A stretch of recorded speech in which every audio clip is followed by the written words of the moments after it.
Assalamualaikum warahmatullahi wabarakatuh. Perkenalkan, nama saya Elsa Sepdalinanda, NIM 21134024. Baiklah, saya akan membahas materi minggu kedua, yaitu forecasting.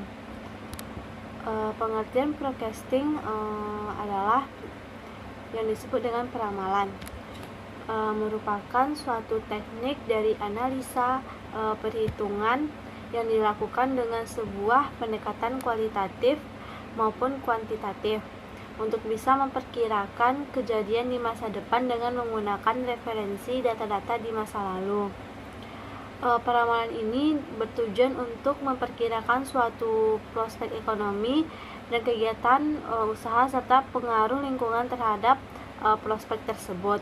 Peramalan atau forecasting juga merupakan salah satu bagian yang terpenting bagi setiap perusahaan ataupun organisasi bisnis dalam setiap pengambilan keputusan manajemen. Pentingnya forecasting secara strategik.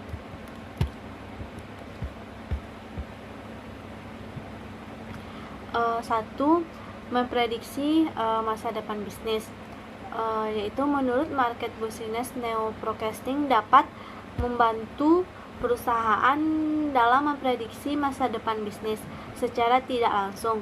Hal ini dapat memberikan gambaran umum bagi manajemen terkait arah bisnis ke depannya. 2.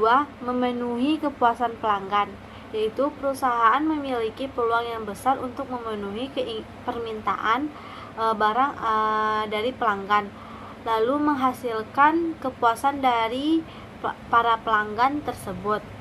3. Tetap mengikuti tren.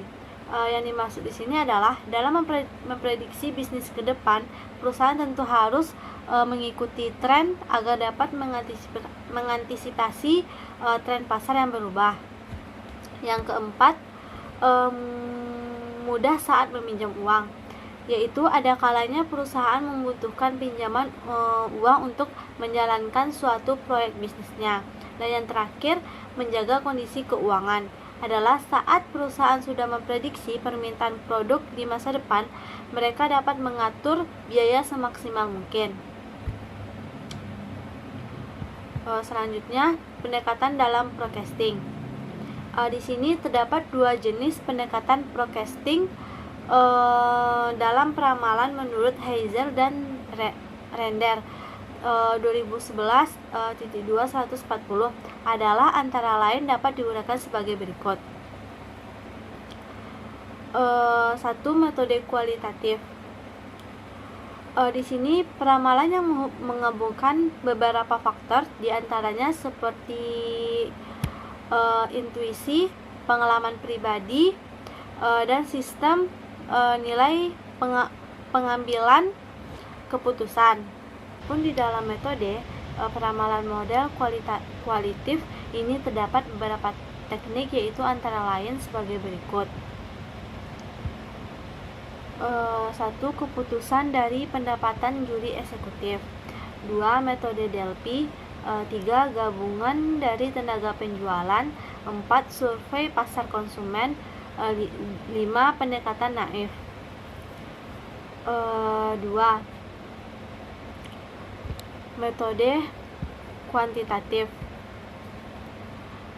Di sini yang dimaksud adalah peramalan yang menggunakan berbagai model matematis yang menggunakan data historis dan variabel kausal untuk meramalkan penjualan.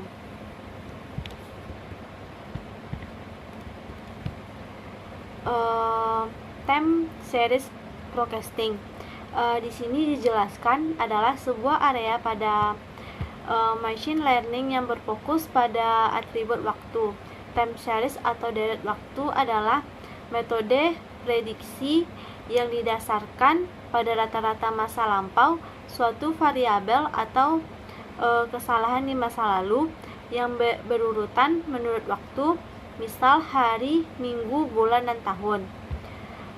Associative forecasting, yaitu peramalan asosiatif, yaitu model peramalan asosiatif terkadang mempertimbangkan beberapa variabel yang terkait dengan kuantitas yang akan diprediksikan dan menggunakan model statistik.